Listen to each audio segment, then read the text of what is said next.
নেতাদেরকে বলে, ভাই এই তোর পাও দুইখানে একটু আগায় দে, আমি একটু কদম বুসি করি। আরে আমি আর কি শয়তান, তুই তো আমার থেকে বড় শয়তান। আমি ধোকা দেই 2-4 মানুষের, তাই টিকতে পারি না।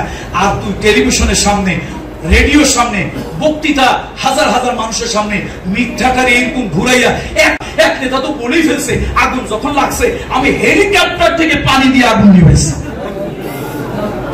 আমার মনে হয় ওই দিন শয়তান বাংলাদেশে ছিল না। কেন শয়তান চিন্তা করছে এরকমটা ডাহা মিথ্যা আল্লাহর কোন গজব পড়ে, আমি এই বাংলাদেশে থাকবো না।